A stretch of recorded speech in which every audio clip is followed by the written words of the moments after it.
Hey, what is up? It's Dr. Vibe here with my closest personal friend and my closest business associate, Roger Dundas, publisher of ByBlacksdotcom. What is up, Roger? I am feeling good. I'm feeling great. I think this is going to be an awesome panel with three awesome panelists. Excellent. And why are we here today, Roger? Why are we here today? You know what? It's ByBlack's Restaurant Week kicks off tomorrow, right? And I think one of the things that we wanted to do was provide this resource for the restaurant owners or people thinking of getting into the restaurant business.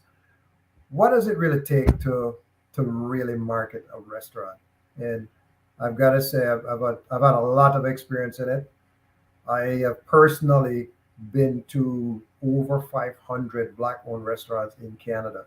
Wow. So some of them have closed now, right? And possibly the reason why they closed is because they just couldn't figure out their marketing. Could be other reasons as well, but I would say with the marketing, you'll get the attendance, and with the attendance, you'll get the revenue. So, for the patrons. So that's really why we're here, just to give them some resources that could help them. And I think some of the three panelists are some of the greatest marketing people that I know here in Canada. One of them is actually not physically in Canada right now, but we'll talk about that. Excellent. Well, since you know them more than I do, can you give a little introduction to each one by one? We'll bring them on the digital stage. Okay, sure. Who do you want to start with? You want to go alphabetically? Yeah. Okay. Well, let's start with, so there are two Ryans. Yeah, that's what I mean. I just wanted to make sure who you were going to go with first under the R's. And then there's a Ross. So yeah, why don't we start with a Ross first? All right. So Ross Kadash, I hope I didn't butcher his name. I hope he'll feel comfortable to just correct me if I was wrong. He is the current president of the Black Business and Professional Association of Canada. And I would say one of the greatest marketing minds I've met in a long time. Ross, welcome. Yes, thank you. I'm coming to you from the beautiful island of St. Lucia. Oh, I'm on vacation, but when Roger calls. Oh boy. No, it's when we went to when Clarence calls. I'm feeling like the Godfather now. It's scary. Good stuff. Next up is Ryan Hinkson. And, Ryan is famous for eating food and displaying food to people, making it, I would say, when he shows me what he's eating, I feel like I want to go there to that restaurant to eat it. So, Ryan, welcome. Thank you very much. And I want to point out that Ryan has over 260,000 followers on Instagram. Wow. Say it again. Over 260,000 followers on Instagram. Yeah. No easy feat. Yeah. That's right. 500,000 eyes to look at your food, so there you go. We can definitely help. Good stuff. And finally, Ryan Holtz, hailing from, well, we don't know whether it's Edmonton or British Columbia. We never know where he is, but I can tell you, Ryan is again one of the marketing geniuses of West, and also the winner of 2 ByBlack's People's Choice Awards for 2 different categories: podcaster and marketing company. So welcome, guys. Thank you so much. Thank you so much for being here on a Sunday. Yes, I appreciate you, global citizen. Listen, Clarence Avant, aka Roger Dundas, it is my utmost pleasure to be with you. Listen, when you do call, we do show up, and you got us out Sunday hustling, trying to take these Black restaurants in Canada to the world. So thank you so much for having me. I appreciate you. No, thank you for coming. So, Dr. Vibe, let's lead off this charge. No, I want you to lead off first, my brother. You go first, and we'll go from there. Yeah, you know what I'm going to do? I'm going to go back to Ross, and I'm going to ask you, Ross, what do you think is the first thing that a restaurant needs to do to kind of get their marketing in gear from a business perspective? So let's take it from your business side. From a marketing standpoint, From a marketing standpoint. I think the first thing is to build a strategy. I think you have to have a strategy. Typically black restaurants that spring up come out of a black person kind of getting tired of corporate Canada and want to start their own business, and they say, okay, I'm a good cook, so I'm going to start a restaurant, and that is great. And they probably their buddies tell them, you're really good at cooking, so you should do a restaurant. So you start. When it comes to marketing the restaurant, I mean, there are a number of steps that you have to think about. But for the purpose of this conversation, the marketing aspect, I think the first thing you need to do is decide what your strategy would be, who your customer would be. And once you understand who your customer will be, you start looking at your pricing, you start looking at your product, you start looking at how do you position your restaurant and what differentiates you in the marketplace. And that's the first thing you should do from a marketing perspective, from my standpoint at least. Now, Roger, can I interject? Can I interject? Go, This is a panel. Go for it. All right. So I think Ross can agree with me. A lot of people in businesses get branding and marketing confused. So branding versus marketing. Branding, the very definition of branding is how does your product, food, or persona make somebody feel? That's branding. Marketing is the transaction that leads them down to the sale. So marketing versus branding, everybody's trying to ask your wife or your husband to get married before you've been on a date. You need to go on a date prior. That's branding. That's, hello, my name is Ryan, and today I'm going to serve you the most impeccable curry chicken with some festival. Okay? That is branding. Now, marketing is, listen, my place looks fly. I look fly. My food is fly. I look dope. You look dope. Come on in and eat my food. Yeah. Yes. I would definitely agree with that. I would definitely agree with that. The thing is that branding is a subset of marketing. It is one of the tools within the marketing toolbox. And I think that's, a lot of people just jump to the branding and they say, oh, we just need to have a nice logo and then we're going to sell, without figuring who you're selling to, when you're going to sell to them, what you're going to sell to them, what price you're going to sell to them. It's a whole plethora of other things to kind of think of. Right, Hinkson. I'm gonna have to say Holtz and Hinkson. Yeah. RH. You can't even do the RH. I know. No doubt. Holtz and Hinkson. So it's like Miami Vice, Oh, we won't ask who's Tubbs. I was gonna Sorry. say. I was gonna say. But yeah, sorry, Roger. Go ahead.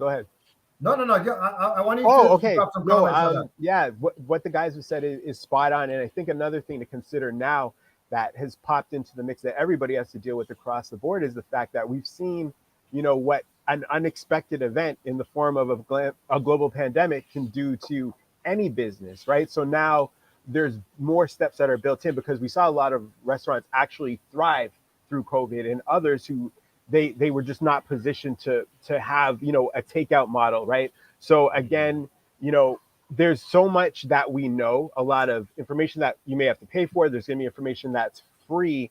But I think what Ross and Ryan are both saying is we have to get ahead of things. Now, of course, like you can't just sit and plan forever. At a point, you're going to have to get out there, open the doors, but never neglect the need for spending really good time getting to know what it is you want to do beyond, what's a given, which is sell food, but it cannot just be a transaction. We live in a world right now where like our digital reputation, it travels at the speed of light. And, we have a lot of whether it's inside jokes about the Black restaurant industry amongst ourselves, what we're comfortable with dealing with, what we expect to have in terms of interactions, and all of that is fine. But there's, I think, a lot that can, go in that can really set you up for success if you give it thought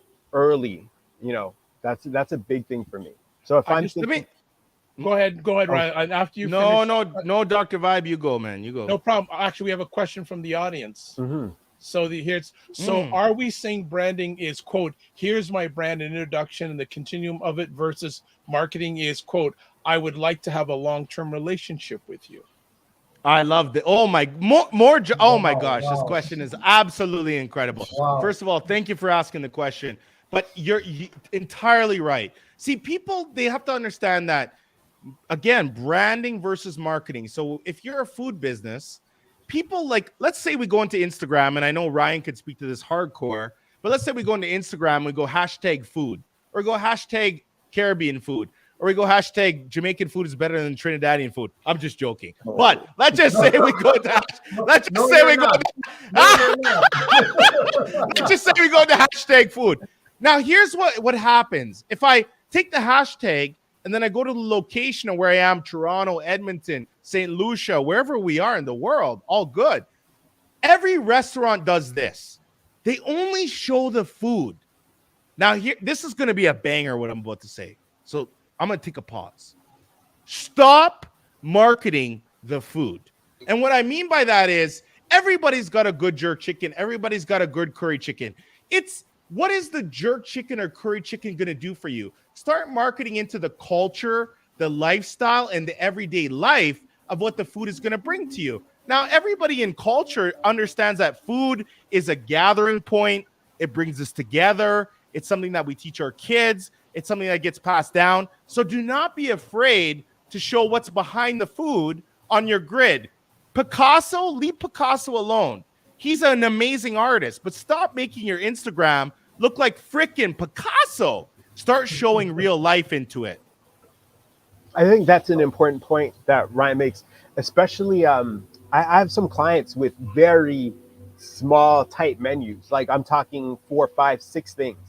There's only going to be so long before, like, no matter how great I can come in with the camera and shoot something engaging or visually appealing, there's only going to be so many times that an audience is going to want to see that single thing, right? So Ryan makes a great point, because it's a relationship, right? That question obviously, shows that person that asked it is very clued into that.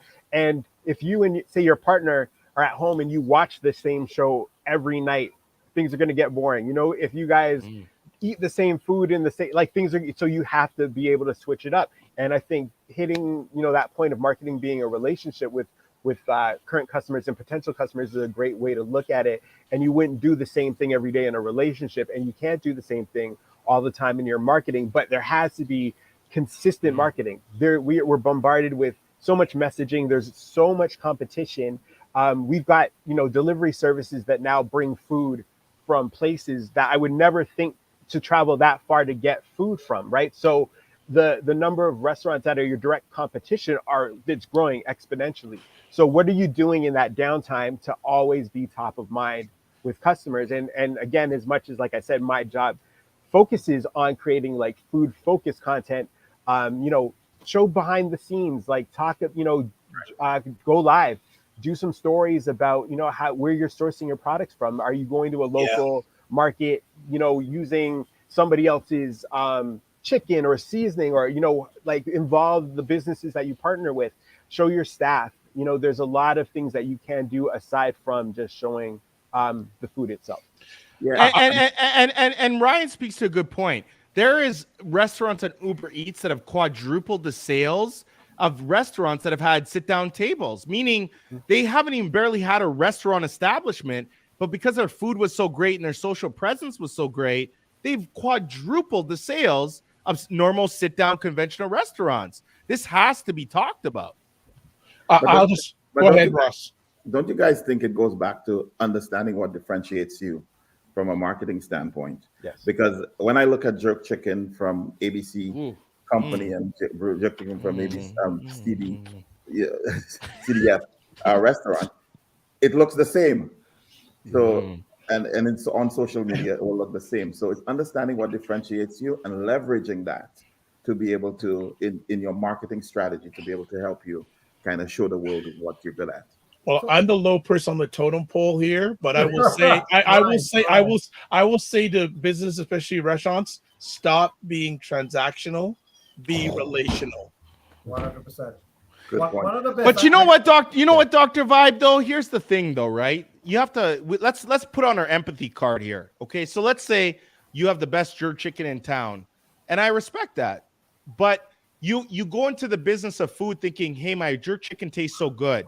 And 20, 30 years ago, that would take you to the promised land. But now back in 2022, that's not going to take you anywhere. It might actually take you to 25% of the promised land.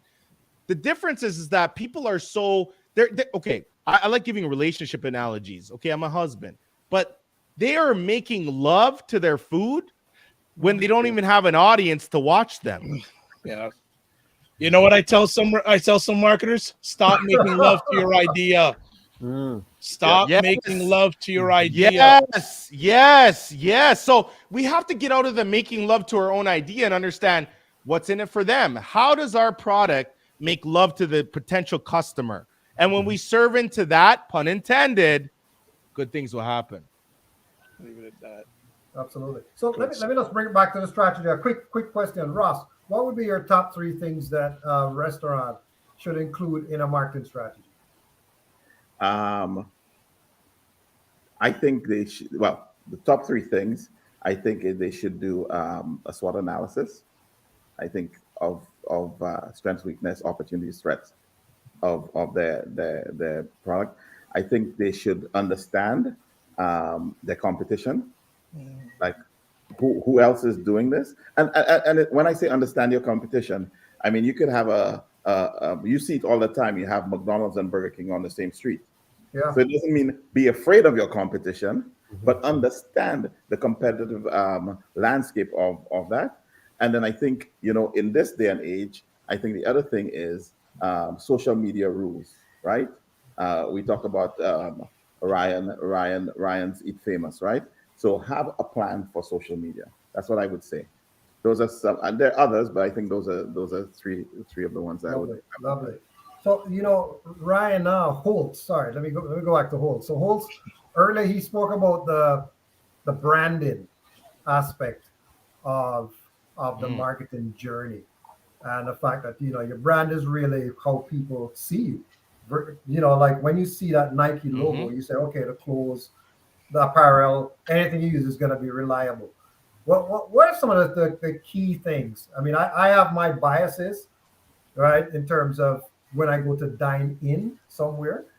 What would be some of the key branding things that people should think about when they see a brand as it relates to a restaurant? Well, it's funny. If you were to go on a date, and again, you guys are going to pick up on my dating analogies here because it's real life. Okay, my wife loves me. She'll give me the receipts for my love for her. Okay. However, mine too. Yes, I know. Here's the deal, though. If I ask somebody, hey, Roger, are you in this for the long haul or the short haul or the mid haul? The number one thing I'm going to ask you is, where are you putting more of your time? Are you putting more of your time, Roger, into branding or marketing? If you say marketing, I know you're in the short term. You're not real about your business. Woo! Hear what I said? Woo! If you say, hey, Ryan, I'm investing in my branding, that is long-term perpetuity paid at any better bank in a high interest rate. Okay? You go to your bank and you put some money into a bank account you don't own in Canada, CIBC, RBC, whatever. Okay, they're going to give you what? I don't know, 1.5, 1.4, depending on prime. You put in money, that same money into your brand, it's going to give you 40% back in return. Okay, here's what I mean by that. If you don't go to your customer and say, oh my God, me. Branding is about the long game. And everybody says, well, Ryan, I'm a small business. I need to make sales now.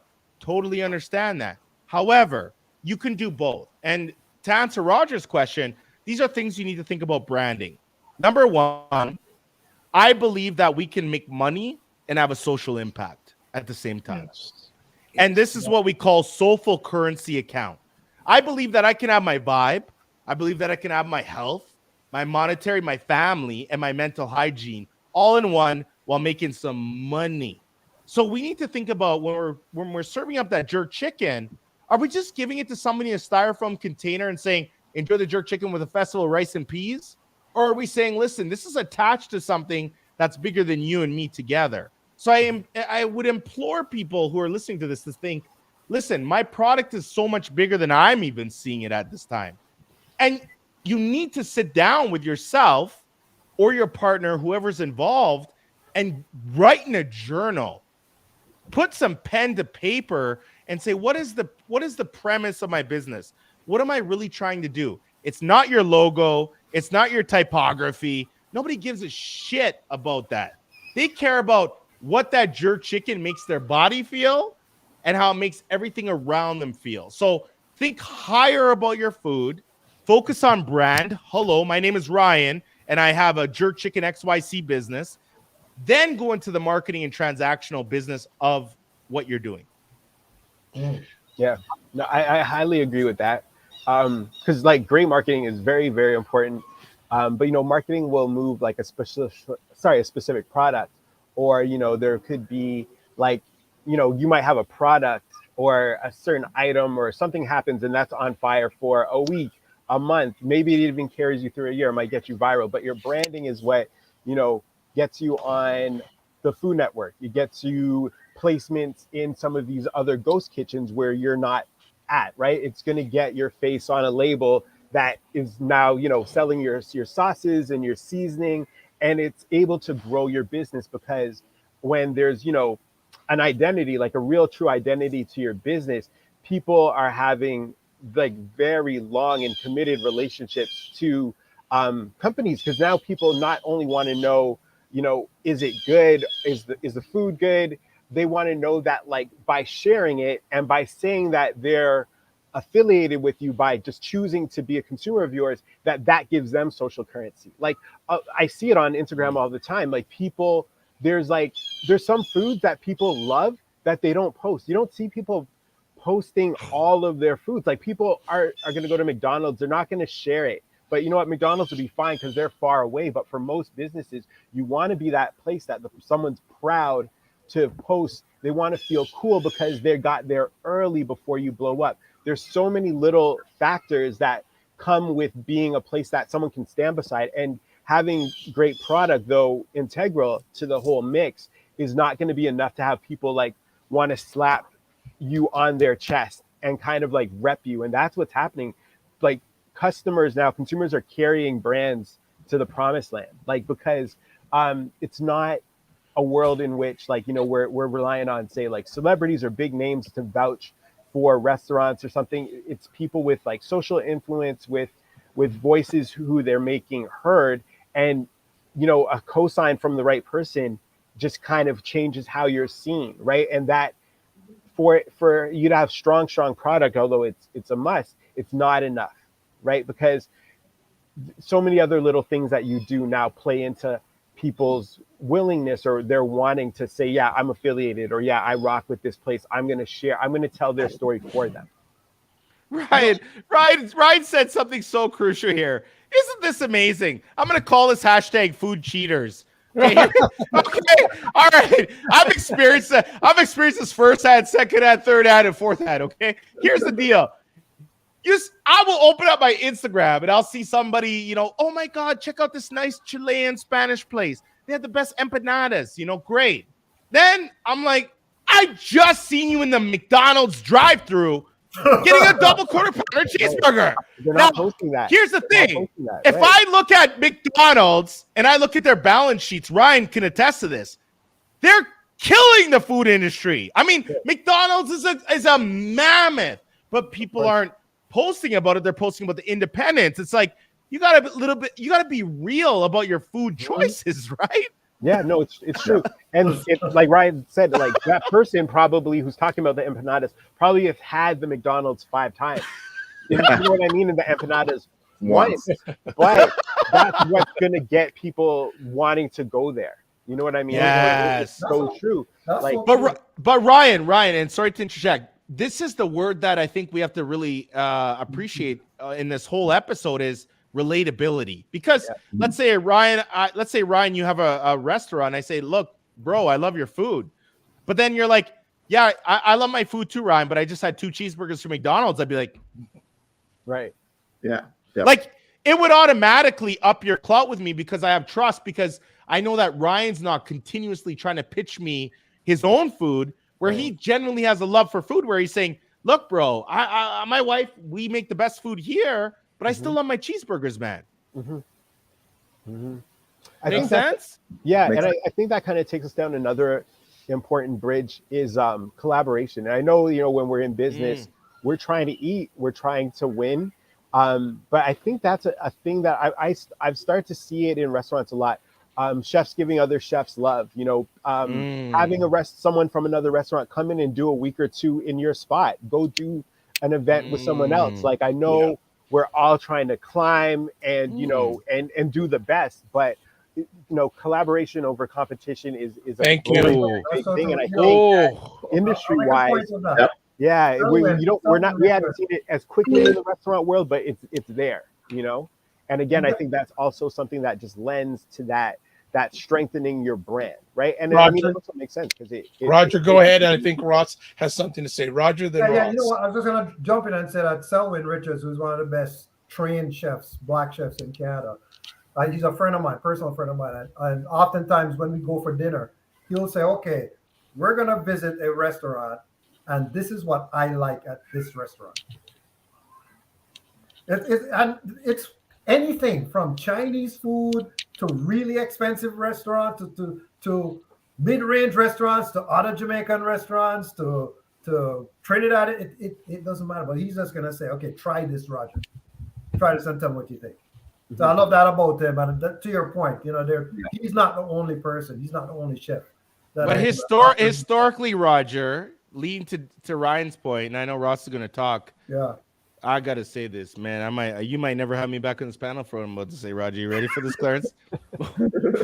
I'm actually shaking, but I'm saying this with all love. I want to profess this with all love. A lot of black folks, sometimes I feel we have a hard time collaborating. I feel this as a business owner sometimes. And I feel that because, I look at the invoices that I'm charging clients on my marketing and branding agency every year. The government wants their tax money. I got to do my taxes. I barely have any black clients, and I feel this way. And I'm a half German. My mom is German. My dad is Jamaican. So I'm half. And, we all know this. You guys are all black folks. You've heard this. Are you too white to be black, too black to be white, so to speak, right? And I feel like collaboration is such a big thing. Ross is sitting out there in St. Lucia, but if we go to Trinidad, you got East Indian, West Indian. It's a big collide, right? But they're working together. We're sharing the fruits of our labor. And this is what I've always felt in the black community, and I'll be very honest about it, but I'm saying with love, is that we need to collaborate more, but collaborate from a good place. You know what I'm saying? Absolutely. Ross, I think that conversation is for another time. Yeah. Ryan, we could go into that. We could have. I know. It could be a Netflix series on it. Let's talk about it offline. It's gonna be a 10-part series, though. Yeah, and each episode would be a different organization. Yes. Talk about talk about their anyway. So let's not move because I'm smelling some food cooking. And I'm getting hungry. So I just want to jump in and just to your point here, Roger. Some of the things I think that these business owners, restaurant owners should look at from a branding perspective is they should look at their website, right? Am I giving the right information? I mean, I can give you a story about a restaurant that we're working with, and the telephone number on their sign wasn't the right telephone number, right? And because it had changed. So just paying attention to those details. Also, another thing, and I come from the restaurant business a long time in my career. And sure that we just came back from the Bahamas before we went to St. Lucia. We'll be back in Toronto next week. But we went to the Bahamas and we found that when we went to a restaurant, they didn't have stock of a lot of the items on their menu, right? So I think, and I know this is a little slightly away from marketing, but ensure when you look at your menu that your menu items are stuff that you can readily get. Mm-hmm. Okay. Now I compared that in the Bahamas to a little joint that I was at in St. Lucia here. He doesn't have a menu. He has a menu board.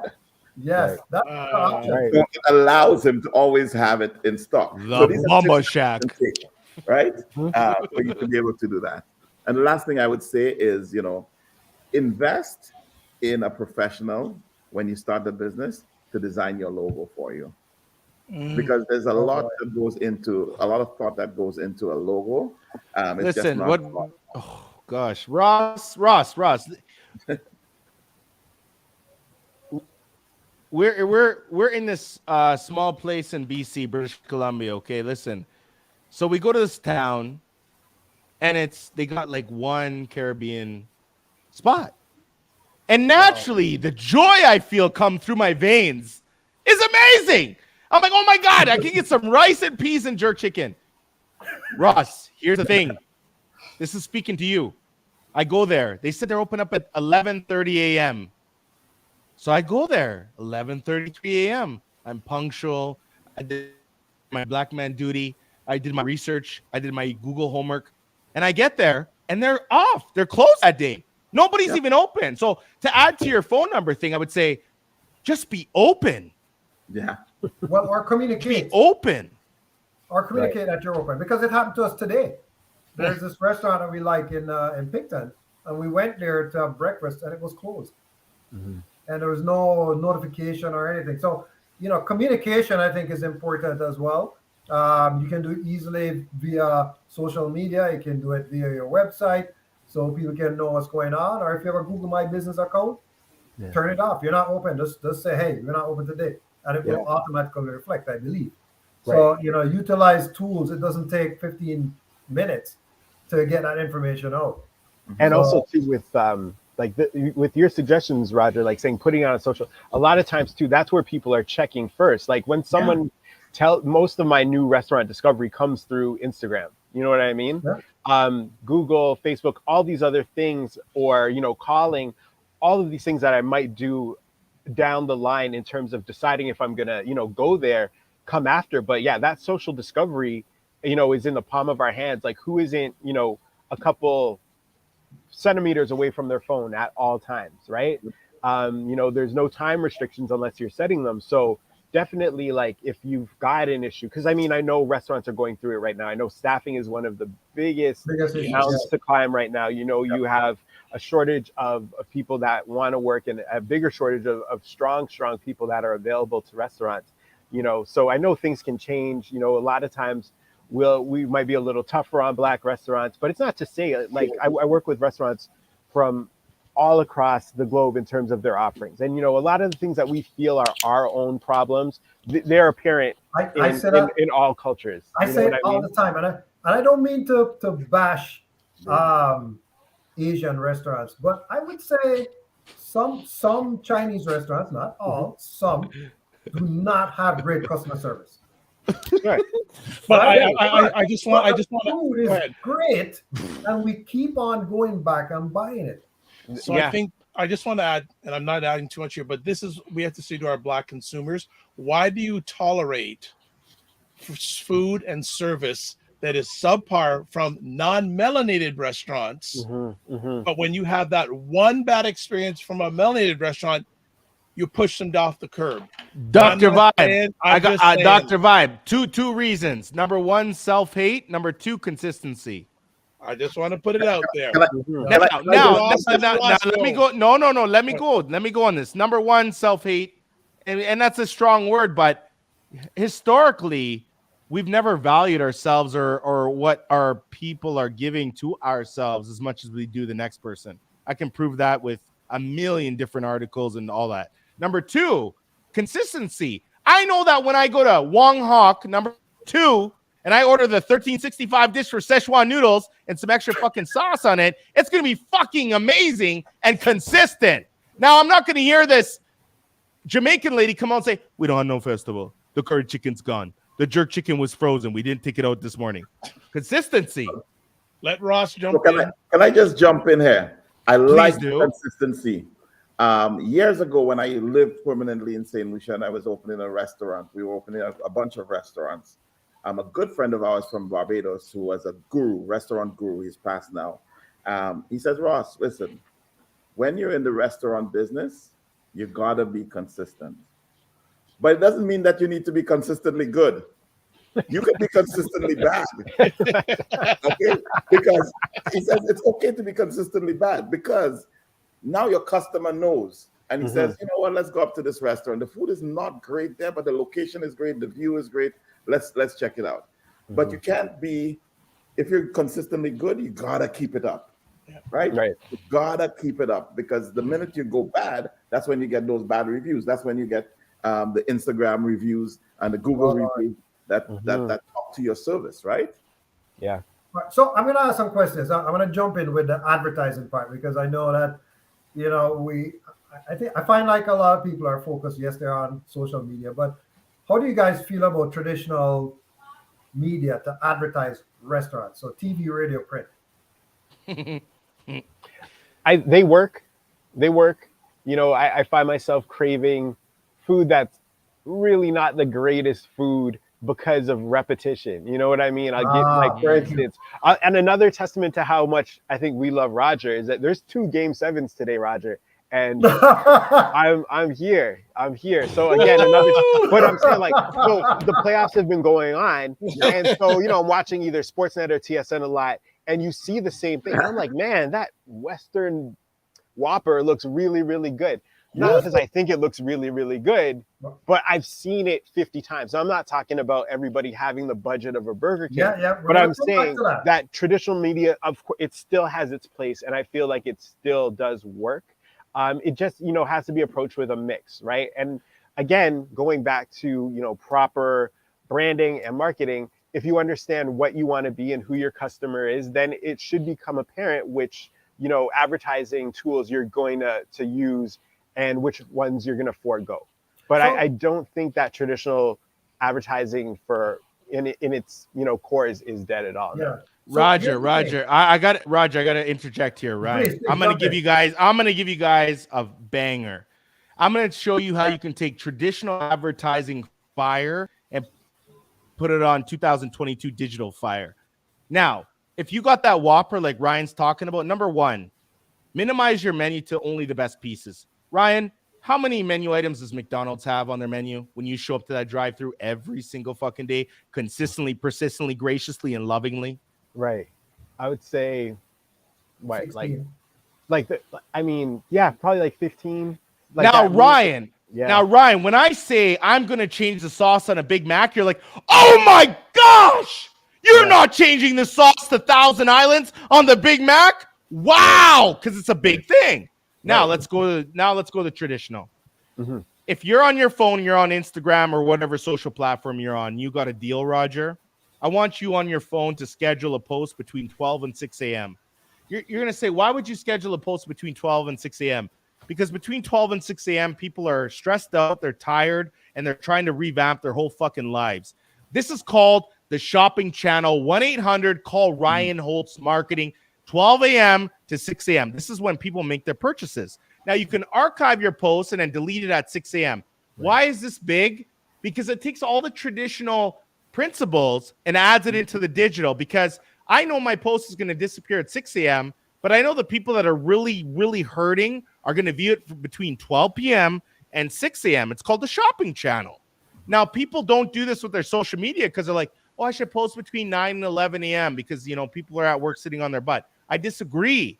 12 p.m. and 6 a.m. is the offering. Now, if you have a breakfast spot, my name is Ryan Soka Breakfast. Why would I not be advertising between 12 and 7 a.m. when I know my breakfast is coming on at 7:30 a.m.? People have to start applying some of the traditional psychological hacks to the digital world. I like that. 100%. I like that. You know what's interesting though? In the Black restaurant world, I don't know if you guys realize this, but a lot of Black-owned restaurants actually survived the pandemic. Why? Because they didn't offer dining to begin with. No, it's true. Nothing changed. Yeah. The people walked into the store, they bought the food, and they left. Yeah. You know, if you think about the big chain, the biggest chain is Sunrise. They have 26 locations. Then Ritz has, I can't remember how much. Sunrise is it's Tim Hortons, McDonald's. You know, if you want to stay there and eat, sure, nobody's bringing it to your table. Yeah. You just buy it, you sit down, and you eat it. So go ahead, Roger. Go ahead, Ed. No, I got some questions here. Oh, More yes. More Job says, to be honest, and in my opinion, the jerk chicken recipe will not change. However, beyond the pictures of folks, customers, I think I want to need to be engaged. How does one convey this to restaurant owners? Whoa. Wow. Ooh. Wow.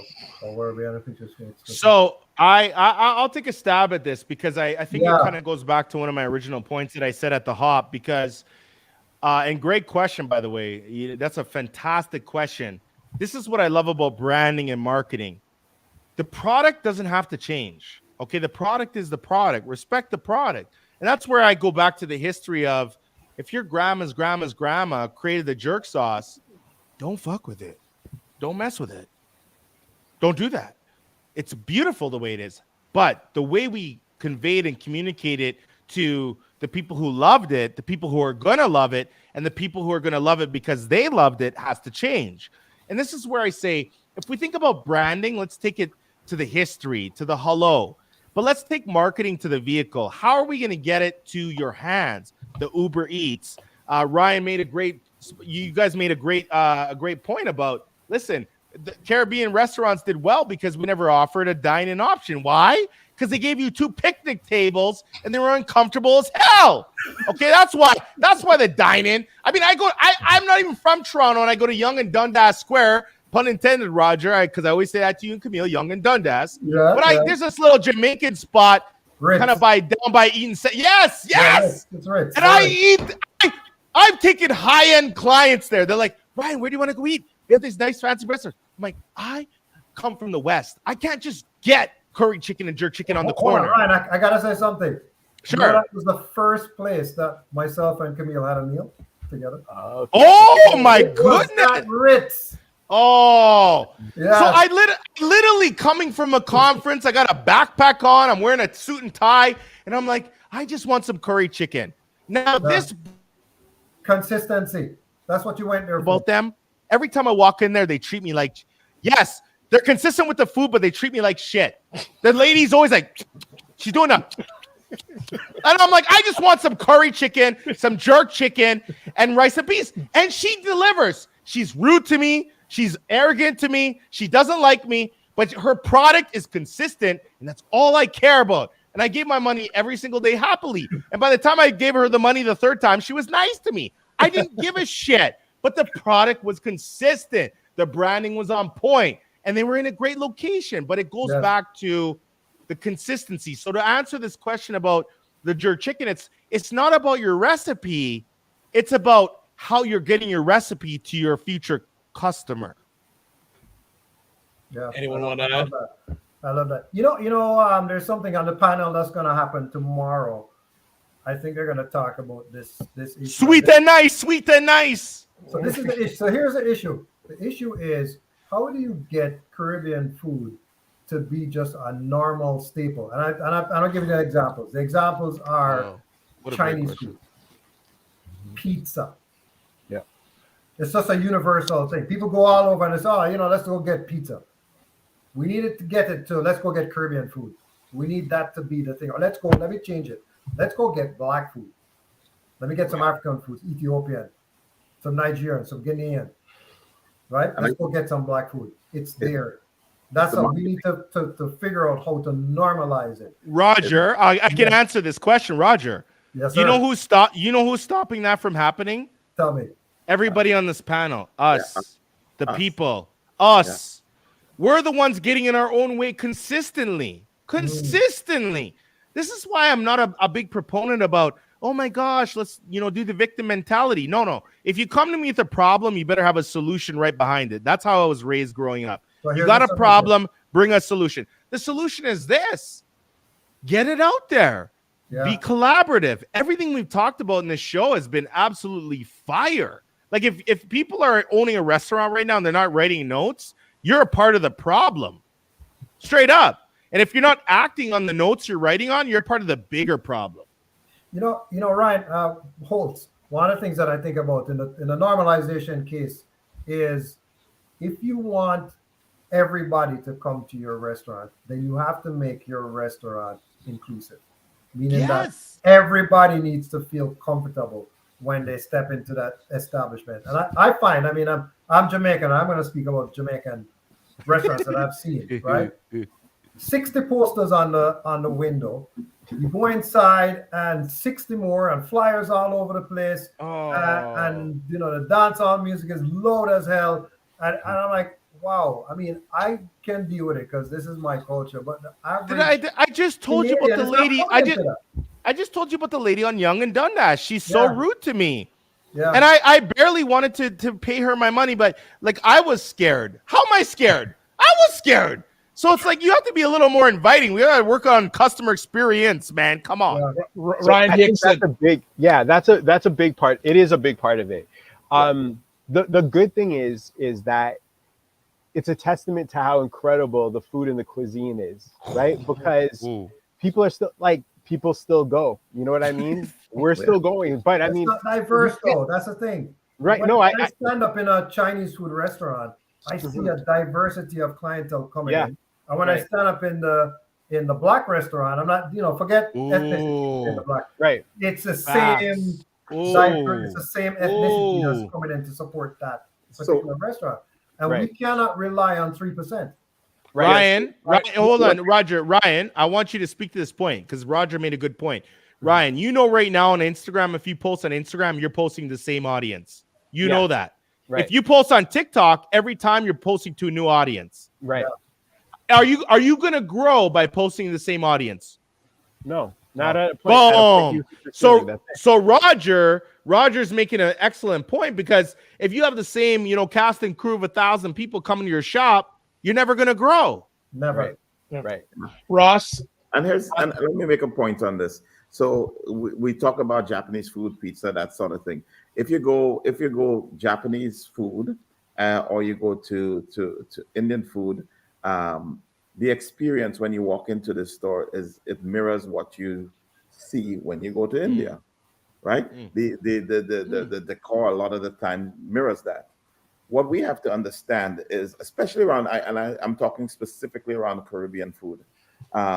When you walk into a Caribbean restaurant, the non-Caribbean person, what do they see when they go to the Caribbean, when they walk into a restaurant, when they walk into Sandals?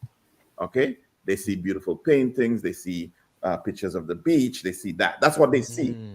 Okay, so from a decor standpoint, I think our restaurants are set up to serve us, people who look like you and me. Yes. Right? That's what I'm saying. We need to change that and need to change mirror. that. If we really want to be commercial, mirror what the rest of the population sees when they go into. But Ross, that- you make a good point though, Ross. Ross, if you took where you are in St. Lucia, and when we go to the Caribbean, when you look at in the flights, hey, what's the top 10 destinations where people in North America are going to travel? Mexico, Dominican, Jamaica, Cuba, wherever it is.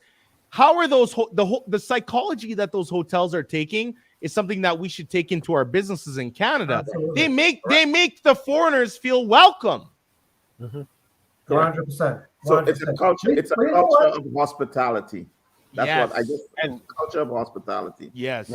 Right. Absolutely.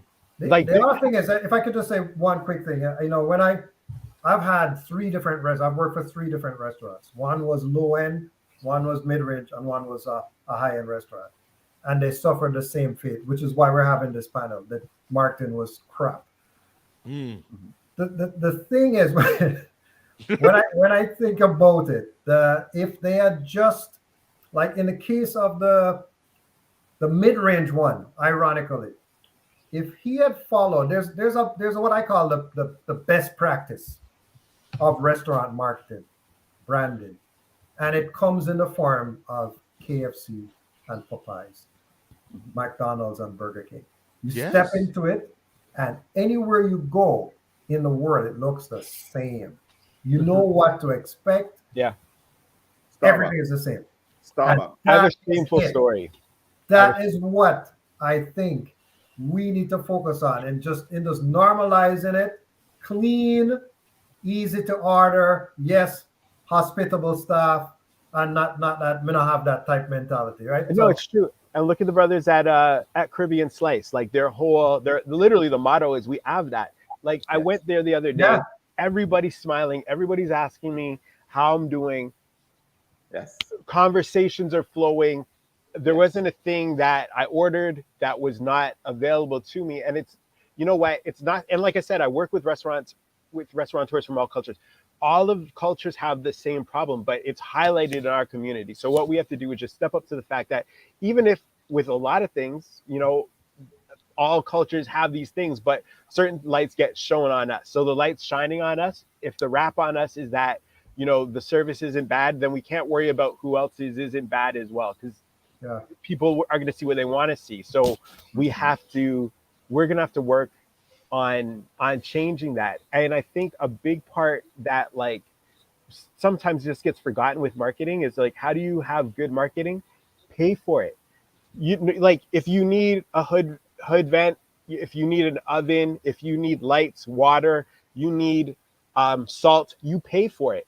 Like all these other components, restaurateurs are willing to pay for because it feels tangible. It feels like you have to have it. See marketing, see branding, see social as tangible. I go to countless Black-owned restaurants and I will tag them. I a lot of times, to be honest, a lot of times if I'm going to do something with a Black restaurant, if I know that like the charge for what I do has to be waived, then it's going to be waived just to highlight. There's so many times I've tagged the restaurants or tagged the catering company and I'm not getting a reply back. And I'm not saying like, oh, hey, I have a big account, you should honor me. I'm not coming on that, crazy, but it's an opportunity. I have and whether it's me or someone with 30 followers, if somebody is taking that initiative to show you love, comment back, say thank you. But again, you know, if your day is consumed with running your restaurant, I know things like social are tough, marketing are tough. Build it into your budget. I think you pay for it because in life, one of the first things we've all been taught, which is one of the truest cliches, is you get what you pay for, right? And if you approach it like a tangible, like the other things that we need to run our business and budget for it accordingly, then you're going to get better results, I think. But you know, Ryan Hinkson, you know, I recommended to the 3 different restaurants and even a 4th one that I was mentoring. I said to them, okay, here's what time do you wake up in the morning? You get up for devotion, meditation, whatever. 15 minutes. Put your special of the day on your social media. That's it. 6 o'clock, to Ryan's point, to hit the host's point. Put it on early. Yeah. Right? So people know that today it's oxtail. That's it. Today it's fufu. Today it's vegan. Whatever it is, put it on. 15 minutes. You take pictures of your food every day and share it. And talk about the story. Why are you cooking it? Ryan mentioned so many points here. Number one, he's going out and saying, I'm going to review your restaurant. And you can't, you're the audacity to not respond to your comments. Like, you are so audacious to not respond to your comments. It's like if Roger was sitting on the other side of his desk right now, he says, hey, Ryan, how are you today? Like, are you serious right now? Now, number 2, though, is that people have to understand that if you're pushing out your food and your product, right, you have to you gotta respond at the very minimum, right? It's crazy to me. Ryan mentioned probably one of the most bangers is that he's going out and reviewing other people's food, and they're not responding to him. What does that say about them and how they're treating their customers? So response is critical then. Huge.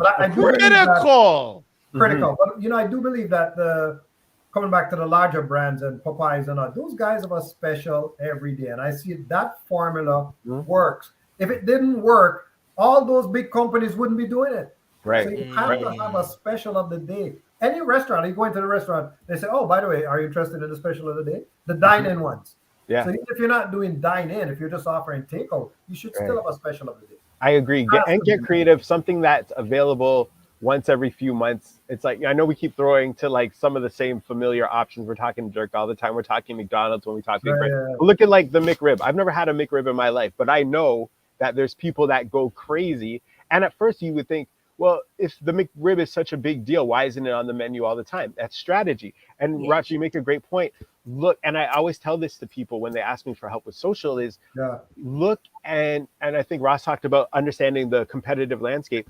You don't have to copy anyone, you be you, but look at your peers, look at who's being successful. What are they doing? You don't have to grab everything from their playbook, but have eyes on what works. You know what I mean? A lot of these things are plug and play. Yeah. So what Ryan's saying is two things. Number one, always have a lead magnet. We do this online, we do this offline. The lead magnet, everybody remembers when Toonie Tuesday was rocking. Oh, Come on now, Toonie Tuesday. You knew what you were getting. You showed up. You got that gravy. You got those two little cheap, shitty drumsticks, whatever the frick it was, right? Okay. Now here's another one. Denzel Washington. Let's give him some love. But he says, listen, you hang around the barbershop long enough, you're gonna get a haircut. Now I know all you fellas got the bald squad thing happening. I still got my curls for the girls, but I'm married. But listen, if you hang around the barbershop long enough, you're going to get a haircut. So it's like, how are you attracting people to the barbershop so that they think they might get a haircut? And this is where, and this phrase, Ryan, I hope you debate me on it because I want some good conversation, but I can't stand when I hear this phrase. You ready for this? My product is so good, it sells itself. Oh, good God. No. Well, as a marketing guy, the other one is we rely on word of mouth. Oh! Like I know you're going back. I know you're going bankrupt. Ross, you want anybody to I say hear something? say that, I walk off and I leave them. I never. I don't talk to them about business again. Ross, go ahead. No, all Sorry, I was Ross. saying is I was agreeing with Ryan there. You have to market. You have to market. Word of mouth only gets you one place, but you have to market. I was just sitting there thinking about the whole. You asked the question, Roger, a little while ago about the traditional media. Does it work? And I think it does work. And people start mentioning, when I see a Whopper on Burger King, but that's on mainstream media. And I think the challenge that Black businesses have is they don't have the budget. So even if they do traditional media, it doesn't give them the impact they need because the numbers are so small. So they would put it in a traditional paper, and it may not give them the numbers that they need to even justify the spend. So here's the thing. I was talking about this earlier with Camille, and we're talking about the fact that you basically have two different types of restaurants, right? You have dine-in and you have takeout. Let's agree, dine-in and takeout. Mm-hmm. So I am not gonna travel for an hour for a takeout experience. I will travel for an hour for a dine-in experience. So therefore, if you're running a takeout, your marketing is completely different. You're just localized, 5 kilometers, 5 to 10 kilometers, whoever is in your neighborhood, focus on that. You don't even need to go outside. Yes. You do not need to go outside of that market. Excellent. If you have a dining experience, like the Real Jerk, I will drive 45 minutes down there just for the experience. Yeah. It's an experience for me. Yes. Right? I feel like I hear the music. It's tastefully done. It's done properly, I should say. Yeah. Roger. Let's say I own Hot Wheels Holtz, Ryan Holtz, Jerk Chicken in Toronto. Yes. Now I'm gonna go and look and say who's my number 2, 3 competition people. Here's what's beautiful, and Ryan can attest to this, but it takes sweat equity and it takes rolling up your sleeves. I can go to every jerk spot on Instagram and I can just start liking the people that love their food. Nobody knows me, so I can just go, oh, Ryan was there. Great. Well, I'm going to go like Ryan's photos. I'm going to go start. Listen, Black folks, if you're listening to this, there's one word that's going to put you out of business today, tomorrow, yesterday, or already happened. You ready for this? It's called obscurity. If you're focused on being liked, you're fucked. You want to be known. You want to be known in the marketing and branding game. And this comes at a cost. Not everybody who says your name is going to say good things on it. But when I go speak at a conference, whether it's 5 people or 10,000 people, I want half the audience to hate me and half the audience to love me. If nobody remembers me, I screwed up. I want to be known. I don't want to be liked. That's true. That's great marketing. People say all kinds of bad things about brands all the time. And then here's what their friends do. What brand was that? Ryan's jerk chicken, it was bad. Oh man, that guy kind of seems cool. I'm gonna have to check that out. You know, Ross knows he's done that already. Yeah, Couple times in his life. The most famous brands and people, Steve Jobs and Apple products. Right. Nobody liked him. Who liked him? Nobody liked him. But the product was amazing and he was memorable. 100%. He was a brand master. Oh, Master. I work with master. So that's the thing. You're right. Who is memorable? Mm-hmm. Who is actually memorable? cut through the noise and stop posting pictures of your food and start posting stuff that is the result of eating your food. Yeah. Right. There's a difference. Mm-hmm. You know what? I have to say that there's one restaurant I find that does that right now, and I think they have gotten this love because of their story. Three sisters, sugarcane. They started this catering business called Spike Punch, and then they got an angel investor that believed in them because the food was so amazing that they opened this restaurant in Greektown on the Danforth. Right? So they're not the only restaurant down there. They're not the only Caribbean restaurant. There's also Simone's, and there's another one. There's 2 Ethiopian restaurants down that side.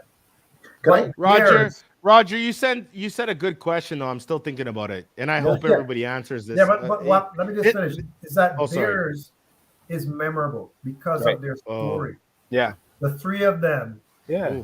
I believe twins and an older sister. They struggled through. They actually closed during the pandemic and reopened because of the outpouring of love that came for the restaurant. Story is huge, and I feel sometimes, you know, I'm sure all you guys, we have these kind of talks and we do these panels frequently. So sometimes I think because we're saying the same things often, we forget how powerful they are. But like, you know, you bring up Apple. Like, when's the last time you see, or how many times do you see an iPhone and an Apple commercial? Like those ones that really tug at your heartstrings that make you want to buy. Like, you don't see the product. Now, it's not that it's not there, but it's not what people are focusing on. When Ryan tells you stop posting pictures of food, he doesn't mean remove your product from your offering. What he's talking about is delivering a higher level of an experience that isn't centered around just this one tangible thing. You know what I mean? Absolutely. Like that like if it takes pulling out the camera when, you know, you see somebody in line and they're just happy or looking, and like there's so many, you know, things that you can capture. You know, get your staff involved, get your team. You know, most restaurants have a lot of young people working there. Who's better at tech? Who's better at knowing what's happening, what trends to jump on? You know, and also to ask, I think, like, you know, clearly there's nobody here with a button lip. Like, all of us like to talk. You know what I mean? Like, reach out to the people that you know you feel like have some kind of expertise in the field. Like, I don't see anybody on this panel being too busy or full of themselves to lend a hand. You know, and now you have access to anybody. I could technically send Rihanna a message right now. She might not answer, but the ability's there. You know what I mean? Like, there's so much sharing that I think can happen, and it's big. I wrote a list. Because I know we have like a lot of big ideas and but I wanted to give restaurants some tangibles in terms of social. Please, yes. Yeah, if I had like just a couple things I think maybe people like want to write down, and if some of these are basic or general, I apologize. It's not that I didn't think that people are thinking of it. I just don't want anybody to miss anything, not even like the basics. So the first thing is, and primarily I'm talking about Instagram, that's my field of expertise, and just the place that, you know, people usually go to discover food now. So set yourself up. If you have an Instagram account, obviously you're doing one thing right, but if you don't get one, set yourself up as a business on Instagram. That bio portion is very valuable real estate. Picture that like living by the water. You see how Ross just came off of a boat? That's this. So, you know, your location, if you're blessed enough to have multiple locations, the days that you're open, the time, that used to be a very limited field, but that bio field can hold more characters now. And then also your type of cuisine. Instagram the algorithm feeds off of information on that bio, and they're going to put you out to people that they feel want the information that is there. So use that bio function. And there's multiple functions on these social platforms. So not just posting, you know, every now and then, go live, use your story function, use the reel function. Picture it like a car, right? If you only inflate 3 of the tires, 2 of the tires, 1 of the tires, you're not going to be driving smooth. So if any of these social platforms have different functions, use them. Whenever they launch a new feature, guaranteed anyone who uses that new feature is going to be rewarded by having Instagram pump you out to more people, because that's what they want to do. And collaborate with local influencers, food lovers. Not everybody with a large account is even structured as a business to where you have to pay them to come in and take photos or work with them. A lot of content creators are happy to just have a relationship or have a meal or even a conversation. So don't be afraid of people who are looking to reach out, but do your research in terms of any social influencers or content creators that you're working with, because you want to make sure that if you are, giving up your time, your money, or your food to them, that it's someone that can, provide some return on value. And not everyone has to be an Eat Famous. You don't need to have, 200,000 plus followers. Someone with 5, 10, someone that focuses on local, someone who, has an audience that falls in line with your customer base is huge. Ryan, let me ask you a question here. Mhm. You're talking about Instagram. I'm a marketer. So I Yes. focus on underpriced attention on the daily. So Got I know it. that TikTok and LinkedIn is going to give me the cheapest eyeballs for the lowest price. Yes. Facts. Yes. Right? So TikTok and Instagram. LinkedIn. Now, if Instagram comes in and says, Ryan, I don't like Ryan Hinkson anymore, you're fucked. They can shut you down in 2 seconds. Mhm. So where are you sending all your attention? Are you sending it to RyanHinkson.com? Are you sending it to a podcast? Are you saying to me YouTube? Where are you taking your hard-earned sweat equity dollars of engaging with your audience and sending them to a platform that you own? Well, so that's the biggest thing, because somebody asked me this. They said, like, what would you? I remember getting asked this on a podcast. Like, what would you do if you woke up and Instagram either just didn't exist anymore? No, Ryan. Not what would you do? What are you doing? Oh, so well, yeah. So no, I was saying, like, was forced to think of it, because I remember the first time I was asked, I was like, what would happen? I think I told them I would jump off a building, because at that Don't say that. Don't say that. Holy brother, you scared me with that answer. I was really forced to do that. So again, so I've got a .com coming.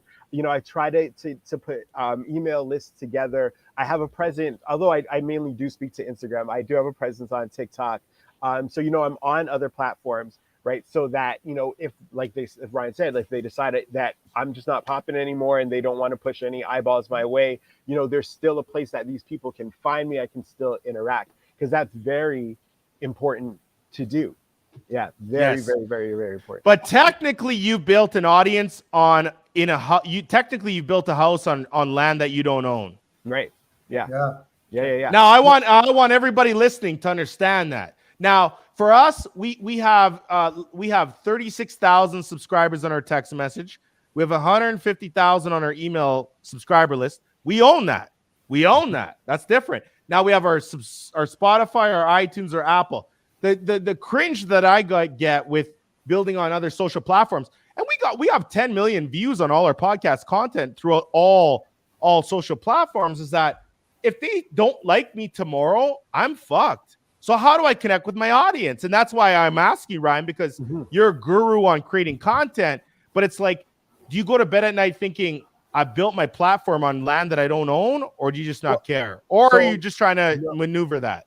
Well, so a couple of things have happened that like pushed me to, aside from being asked that question and wanting initially to jump off a building, was don't say that again. So the summer of 2020, not to get too far away from food and marketing. My channel is mainly food, but as I started to put more of myself in front of the camera, it grew. And when I started to speak out about social issues and anti-Black racism, I had a dip. I've lost about 20,000 followers out of just speaking what's in my heart and on my mind. So those are risks that, you're going to be willing to take. I've obviously have had things that have like secured, so my Instagram hasn't been in a growth state for a while. It kind of plateaued out because, and again, my brand and my identity, something that we all spoke about, is I was like willing and comfortable to rest in who I am, where my views are. And I knew that, even if I alienated some followers or some customers, the ones that are really there for me are really going to rally behind that. And I think I freaking love this guy. I love this guy. People don't understand the freaking bag of money he's giving right now. You're being so vulnerable and honest with what you're saying. I just asked you a bait question because I knew if you're going to bullshit me or not. And you're telling me the 100% truth on this. And I respect that because people right now are always messaging me saying, hey, man, I want to build this on this. And they don't understand that they're trying to build something on land that they don't own. You're giving us the juice right now. So Roger, Dr. Vibe, Ross, I hope you guys understand that. This is gold. Yeah. So one of the things that I actually promote with every client that I have is to build your freaking website and make sure it is optimized to the hilt, because you own that. That is yours. Nobody can shut you. If one website hosting platform shuts you down, there's a million other ones. As a matter of fact, you can start your own. That's right. And Roger, good point. 100%, and that's something. And ask Dr. Vibe. He and I, we've been talking about this. He said, "Yeah, Roger, Facebook and Instagram and this." That. I said, Dr. Vibe, with all due respect, this is a you huge have topic. to develop your own platform better and optimize. Ryan, sorry, Ryan, you were continuing though. Sorry to interrupt you though. Oh, Ryan. no problem. Yeah, no, just a quick list. Yeah. I would say make sure that where was I? So just using all the functions, answer people, communicate back and forth. If you don't find it's your thing, find someone on your team that can answer DMs and answer comments and just reply. Have a presence. If it's within your budgets, use some of their paid advertising features. It's gonna work just because it's in these platforms' best interest to have people using ads. Figure out what's an optimal posting time. Ryan had spoken about that. Building trust and relationships. And again, that just goes back to, having your place be somewhere that people think about outside of just the literal product sometimes, Huge. No, that's awesome. That is awesome. Hey, one question I have about food delivery platforms. So, there's Uber, Scripted Dishes, DoorDash, etc. How do you feel about restaurants utilizing platforms to promote their restaurant? Specific question: utilizing the platform to promote the restaurant, not just to offer up delivery of what's on your menu. Let me go first. I think that's to promote and to market and to get your name out there. It's excellent. There's some costs that are incurred, but you can push that cost to part of your marketing budget. So if you look at it as, a cost of doing business rather than a cost of survival, right? It's a great tool, I think. When I use those services, and I'm searching for food, restaurants come up, and then now I determine what restaurant I want to go to or I want to use, right? And I know the cost of the cuts that they take are pretty tough on some restaurants. But I think if they look at that whatever that cost is and apply it to their marketing budget, it would make sense. What's interesting about Restaurant Week is that a lot of restaurants offer ice cream as the prefix, right? I love ice cream. Yeah. So you have let's say my restaurant in Whitby, Aki Pocket jerk chicken, a sweet and ice ice cream. It doesn't deliver well. Oh, true. So true. So true. That's the thing. That's why I'm saying that with the delivery platforms, you have to actually have menus specific to the food delivery business. And so there's a in-person menu, there's a dine-in menu, because again, some desserts you put a flambe and blah blah blah. You cannot deliver it. So Ryan, what do you think about that? What do you think specifically to Caribbean food? Yeah, I mean, I think you look at, sometimes you just got to crunch some numbers. You do volume. Like if people are, loving that one option that doesn't travel as well, then maybe you look at packaging, right? Or you look at rejigging a recipe so that you can still provide the offering, but there's nothing being lost in terms of quality by the time it hits the consumer. And, you know, I think that again too, like it's how valuable is that offering to, you know, because actually it's funny, Roger. I was at Caribbean Slice, and I think someone from Eglinton West, they had come in to talk to them about Restaurant Week or something. And then they were like, yeah, you know, you've got to do an app, a main, and a dessert. And in my head right away, I was like, what are they going to offer for the dessert? You know what I mean? Just thinking off the bat, like, I didn't know if they even had a dessert offering there. Right. But yeah, exactly. Or, you know, throw some Nutella on a pizza or whatever. But it's all consideration. Right. And again, I think, you know, Roger had mentioned that, you know, say if your business is going to be a takeout or delivery business, then, you know, you're set up one way. And if you're a fine dining or a sit-in, then you're set up another way. And if delivery platforms are going to be part of your mix, or if, you know, participating in events like Black Restaurant Week are going to be something in your mix, then you have to be able to prepare for what these things, you know, require. Ryan, do you guys think Black people and Black-owned restaurants are high maintenance? No, you know, is our menus high maintenance though? No, I don't feel it. I feel it's okay. It's pretty normal. To me, it's typically the same things. Okay. Like the same items that are being sold, just with different flavors. The other thing too that I bring up KFC again, in that they don't sell chicken. Think about that. That chicken is what they sell, but they sell it in a multiplicity of different things. Chicken sandwich, chicken that, chicken this, chicken this, chicken that. But it's chicken. And they have a basic menu. You can buy 1, 2, 10, 20, but it's just basic stuff. And I find that the simpler the menu, guys, restaurant owners, the simpler the menu, the easier it is for your purchasing and your sales. But Roger, so because now we're in come on. Because now we're in 2022. If you're in the restaurant business, you have to be putting into your model, my food is going to be delivered.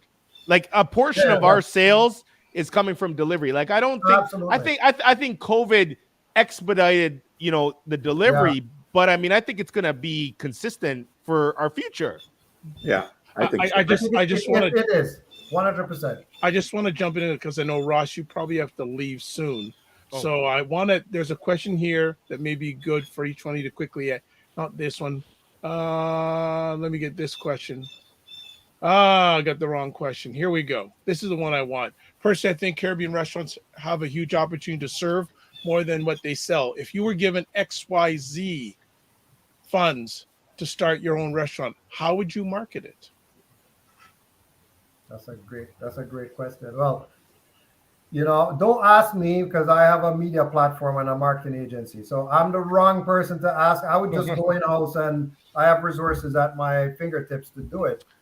Well, I'll take a stab at it. I mean, and we do market some restaurants. We work with Joey's and some trademark companies out west here. But I think the first thing I would always do is figure out what is the model. Is it going to be delivery, dine-in, and what percentage of? I think we have to always say that. Then you have to always look at food costs. You know, when we're bringing in certain foods in our menu, what kind of food costs am I looking at? How does it hold? What's the diminish on that going to be? Then, of course, I got to look at my clientele. You know, who's going to be coming to the restaurant, and then who am I going to be delivering to? In all honesty, and I know people would say in the food business, "Hey, Ryan, you're talking from a dream perspective." I would set up my business for delivery and dine-in, meaning I would know that a portion of my restaurant is automatically going to be delivery, and a portion is going to be dine-in.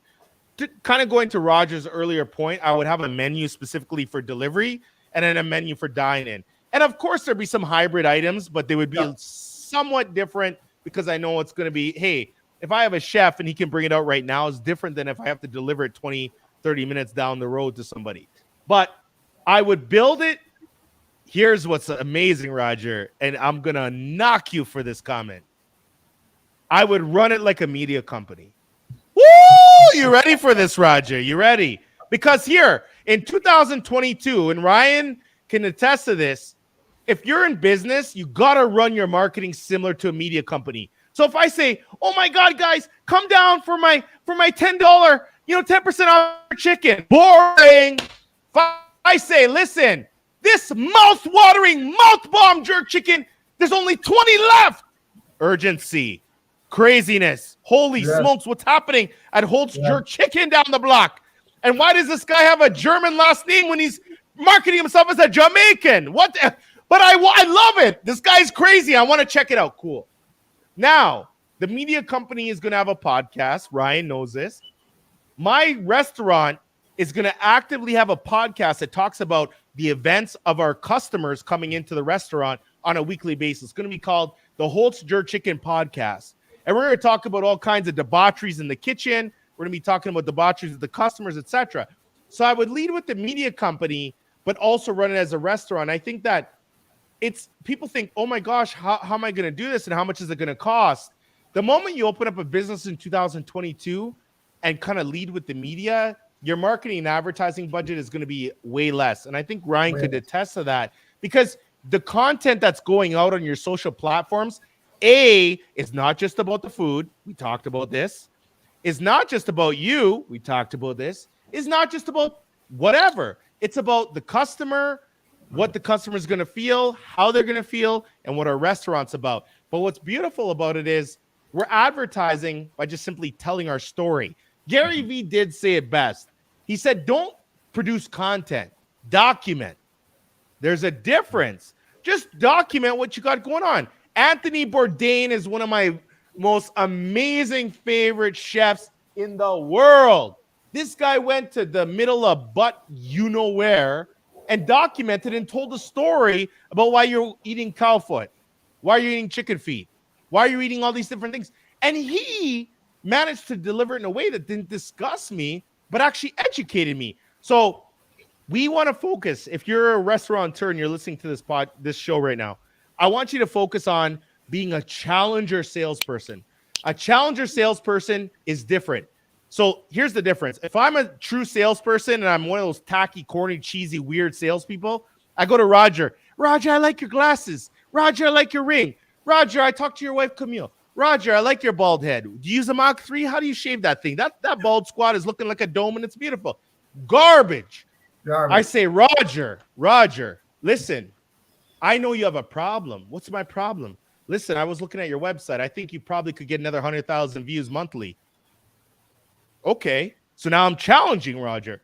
Well, here's what I think we could do. Okay, so I'm teaching, I'm guiding, and I'm leading. That's a challenger salesperson.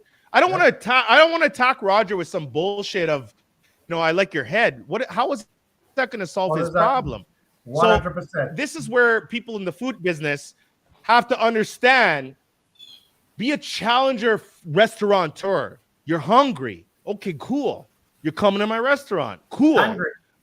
I'm going to give you a meal. I'm going to talk to you, but I'm going to give you an experience. And I think that people in the food business doing extremely well, they understand that they're not in the food business anymore. Facts. Mm-hmm. All right. That's it.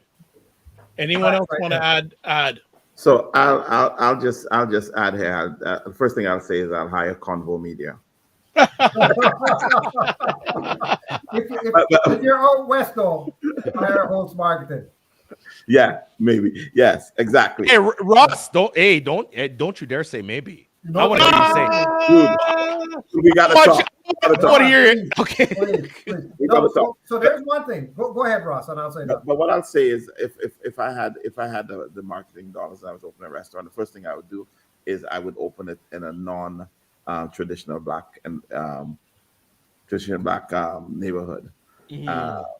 I would wanna put in a neighborhood where I can really, really scale the numbers, and then from a marketing standpoint, I would market less the food and more how the food makes me feel, or market what I'm really trying to have people the experience, the arts, the culture, the music, what it means, what it feels like to go to the Caribbean, and the food is just another a part of it. That when you have that food on your palate, it just opens up and you feel like you're in the Caribbean.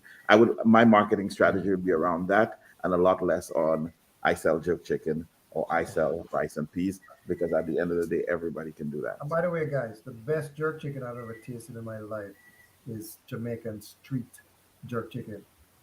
Northside Plaza in Kingston. People, anybody who's watching this now, or Red Hills Road. Montego Bay, the jerk pit, the pork pit. Come on, now, man. Come on, the hip strip. Come on now, man. Come on, come on, come on, come on. So you get it on Eglinton as well, right by Raps there. You get it on Eglinton. Yes, absolutely. Late at night, we get it there. But that's just the flavor. I don't know what those guys season the chicken for like 3 days, man. That taste is right down to the bone. But the thing I would say, to Ryan's point, though, on top of all that, what I noticed that a lot of successful businesses, and not just restaurants, if you're a localized business, like, barbershop, hair salon, restaurant, right? So you're operating within a certain geographic. They sponsor teams, sports teams, kids teams. And what do teams have? Parents, network, and just overflows. You know where those parents go for catering jobs? Your restaurant. Yep. Where they go and buy food all the time? Your restaurant. They're just supporting you over and over and over again. So I've seen that philosophy of actually investing back into the community and staying there and making sure that it's known. Right? Everybody knows. They have a picture up in the store. Ryan Hickson, what would you do if you had that startup money? I'm just hiring the 4 of you guys. That's it. No, I honestly, I think everybody kind of hit some points that I would, that I would use myself for sure. I think Ross's idea about having it somewhere where you're able to scale more and your direct competition isn't, Hi, Queen. Yes, isn't everywhere around. I think that would work the best. Ryan, no way, man. I'm not. No, Ryan. That was the generic Walmart answer. You have built an amazing brand off of doing really weird and crazy, and just you're the definition of marketing. Brand to me it stands for be remarkable and not disappointing. How have you taken something from scratch and just I've watched tons of your videos, man. You talk about food, you're dirty about it. I like it, man. You're sexy about it. How can these good brothers and sisters be sexy about their food right now? I want the answer to that because I want the answer for me. I'm selfish about it. I mean, for myself, I think I definitely have the benefit of, I think, like a very discerning eye and an understanding of what I think other people would enjoy seeing when it comes to content points. So for me, I don't want to say like I have the extra secret sauce, but earlier I did say for marketing or branding, pay a pro, someone that, that understands your story, that kind of jives with your whole brand identity. I think that's a key point. Understanding your story. That's a very, very, very key point because they don't understand your story. They're not going to represent you 100%. Right. Good point. Yeah. No, I think. Does anybody have any closing punches that you want to throw to the restaurants? Just let them know, like, hey, this is something. Here's a gem that I didn't share earlier. Ryan Holtz, I'm gonna go with you first. I've talked way too much, but I'll close it by just simply saying this. First of all, I love the fact that you've opened up a business, and you should feel amazing about opening up a business because you're doing what 99.9% of people just don't have the balls to do. If I'm honest, it's a treacherous journey. So congratulations. So that's the first thing I want to say. Second of all, I would say stop looking at what everybody else is doing and just look at why you opened the business, because you're going to find your marketing and brand message into why you even opened the business. There was a certain need you wanted to fill. There was a certain desire. And when I find when people focus their marketing and branding and their story around why they originally opened up the business, that's when we're talking about Apple and Steve Jobs, and we're talking about what literally cuts through the noise and makes us different. Marketers and brand people, we have a bad habit of saying, like, what's your difference? What's your why? All these stupid fucking garbage statements. The real statement is what really does make you different, and what is your passion, kind of leaning in to why you open the business. And I would say stop showcasing the product and marketing the product and service and market what the product and service is doing for the potential client or customer. Features tell and benefits sell. Show and tell. Show and tell, yeah. So you can catch Ryan Holtz there. Visit his website, ryanholtz.ca. Ross, closing punches. Yeah, just two things. Wherever you are, whatever area you are, find a business that another restaurant. It could be out of your a black restaurant, or it could be another restaurant, and then look at what they're doing and see what you can take out of it to implement in your business. That's the first thing. The other thing is, as a black community, not just in restaurants, we suffer from not having access to data. And it came across very, very strongly that you try to get, so every customer that walks into your place, try to get their information. That's how you're going to build your marketing list. That's how you're going to build the people that you're going to come back to. The people that you connect with on Instagram, get their details. Make sure you build your data, because data is like oil, right? Or like gas right now, right? People pay for data. So I would say, especially coming out of COVID, get control of your data, who your customers are, so that you can use that data to continue to market your business. And Hinkson. Yeah. There's a ton of tools. I know, again, it's been said before, so I don't want to sound like a broken record, but we're just in an age where there's just so much info and like free or accessible information. I didn't even have a Facebook account before I started my, I think I've had Facebook for like 3-4 years, only because like most of my partnerships require that I have to have Facebook linked up to my Instagram. I take everything with a phone. I've never owned a professional camera or taken a photography class, and I was able to build. So I have no social media experience, and I also don't use a ton of professional equipment. But I was able to leverage just the ability to get so much information on how to create strong content. And above anything, I'm a big relationship person. So whether that's, with your customers, with other businesses, anybody that you can kind of lean on and create a situation where they become an advocate for you, I think is huge. Like we hear this word of mouth thing that Roger talked about a ton, and it's definitely not enough. But if it's true word of mouth, like you've just got so many advocates, fans, people, like, even within, treat your team properly. Make people proud to work there, so that they're not bad mouthing you when they go home. So that, if you create a number of positive experiences around the experience of doing business with you, there's a huge ripple effect, I find. So again, take your time, pull in as much information as you can. There's a wealth of information out there. Like I said, hit people like us up. At least I can speak for myself when I say that. And then again, too, just, have people, kind of believe in you. I believe, like, if you were to ask about me, and this feels weird to say, is like, so many people would be like, oh, he's a great guy. I always try to be like great in any interaction, so that when people remember me or have to kind of talk about me, like my reputation kind of precedes me, and you can do the same thing for your business. Being present, being alive, if you're excited to be there, other people will be excited to be there. No, You sound like very kind of old, antiquated principles, but I think they hold true. That's awesome. I'll leave with two more things. And these are two things that I discovered with a restaurant recently. They didn't have a gift certificate mechanism. And I say this because I know I love to treat my clients with food, because everybody eats.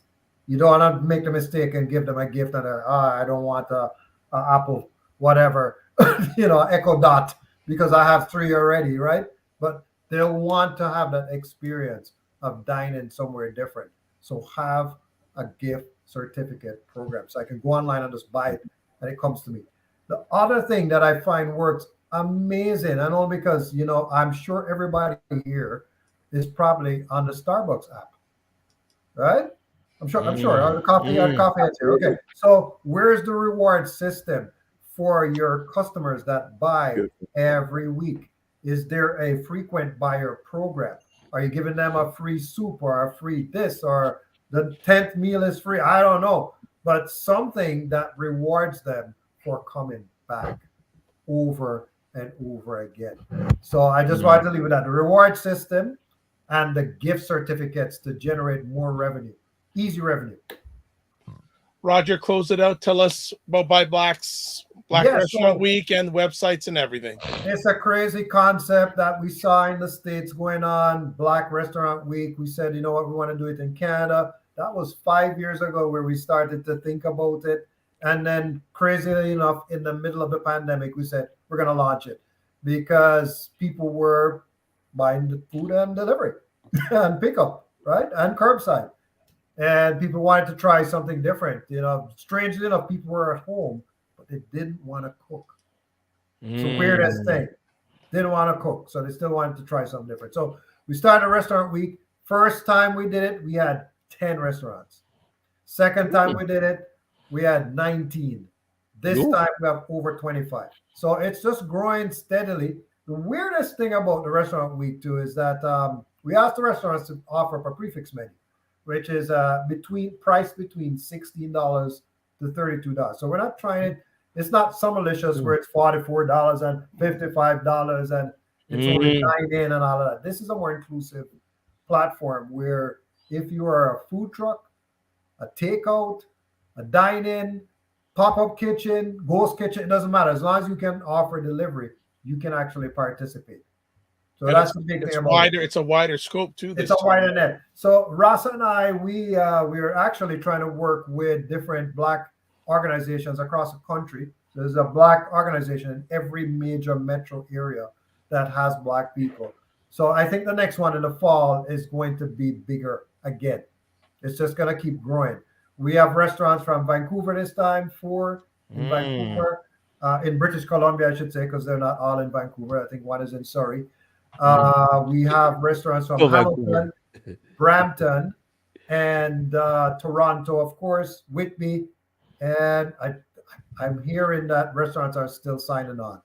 So I have to check it. We have our meeting tomorrow, so we'll check in and see what the final number is. But it's beautiful. There's a lot of different, I like to say, Black ethnicities represented. So it's not just Caribbean food.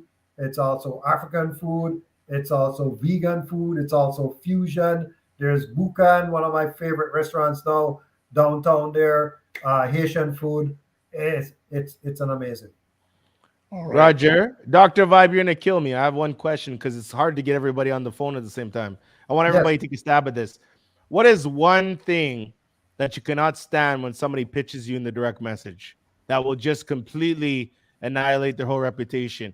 Now, here's why I'm asking this, because even my good man Ross, my good brother Ross there with the bald head looking great, he just accepted my LinkedIn request as we're talking. Now, I sent him the LinkedIn request 2 days ago, but he's now getting a little trust, authority, reliability from my voice. So he's saying, you know what, I might accept this guy's connection request. So Eat Famous, Roger, Dr. Vibe, Ross, what is one thing if we want to get to the people that can maybe get us to somebody else? What is the thing we shouldn't do, and maybe one thing that we can do? You know, for me, I don't like the word partnership, because if you're reaching out to ByBlacks, partnership implies that you want something for free, and we're running a business, so you know you should be advertised. If you want to support this business, you're going to advertise. I don't reach out to Ryan Hinkson and say, hey, I'm looking for a partnership. I'm looking to hire you. What can you do it for? Okay. We need to get into this role of respecting people's work, right? And what they're doing, right? If Ryan is gracious to me and say, hey, since it's for ByBlack's Restaurant Week, I will give you a reduced rate, right? He will do that for us. But that's him doing it for us. I didn't, you know what I'm saying? Right? So I think that's a very important thing.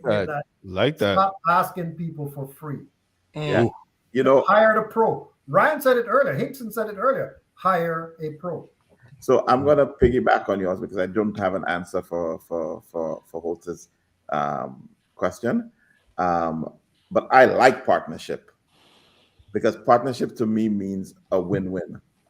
You're in a non-profit organization, though, so it might be a little different. Gunshots! Whoa! But I'm Wow! also a business person with a pretty successful business, and I love partnering. So I think when I do agree with your concept of that, but for me, partnerships are great because I believe in win-win situations. Everybody has to win. Everybody has to be successful. And we just to be clear, by Blacks, we give a 25% discount to every Black Canadian non-profit organization. Okay, Roger, stop plugging. Stop plugging. Now on to Dr. Vibe. On to Dr. Vibe. Dr. Vibe, what's your answer? Thank you. One thing I can't stand when someone reaches out to me. I'll go along with what Roger said in that regards. Actually, Roger and I discussed a conversation that I had with someone who I work with. Yes. And I can't give the organization out, but I'm saying, okay, hold on. No. You want us to provide a free service for other people who are paying for it. And this came with someone who I collaborate with. And I just went, no, whoa, camel. No. One thing I do like. Yeah, I just went, no. I just said, I'm like, this man want me to start grow hair in my head. No, it's not gonna happen, right? It's gonna happen, right? But one thing I do like is when someone this is hard. You know what hasn't happened enough that I actually do with a lot of people? I love people who send a video message to me.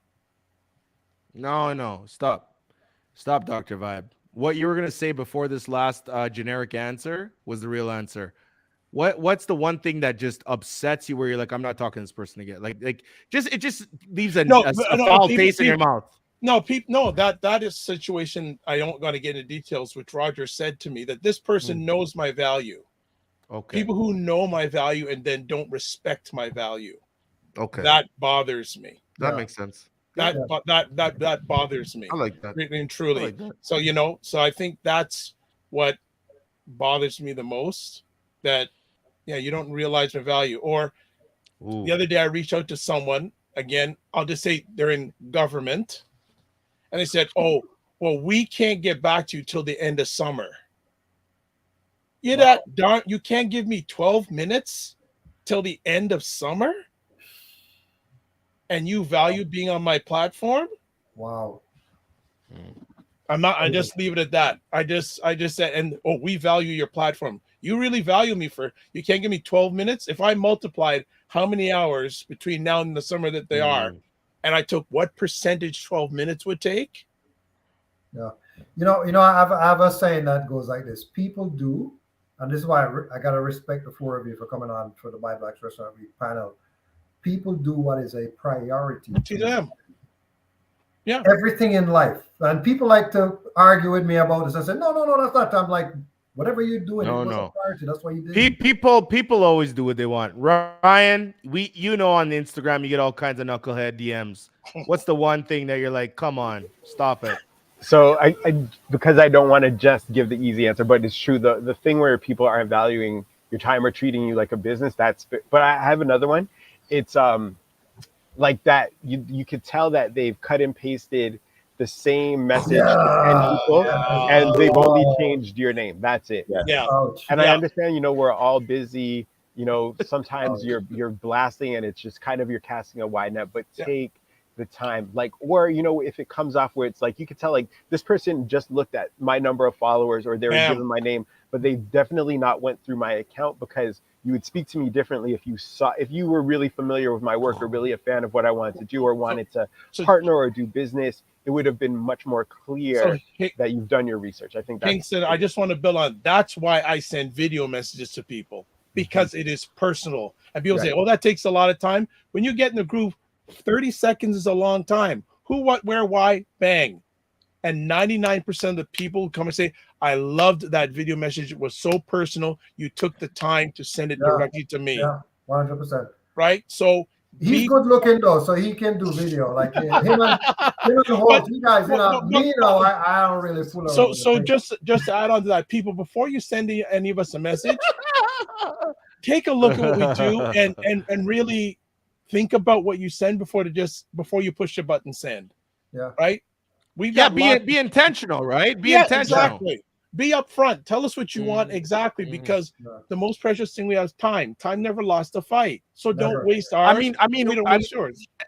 I can see in Ryan's eyes, we all got to go. But I mean, one of the biggest topics I like in business for me that I study is business development, because it's the art of really getting somebody's attention and not wasting it. To me is, I mean, that's going to be the separator between whether you're successful or not. So Holtz, we're gonna wrap up and then we're gonna continue after.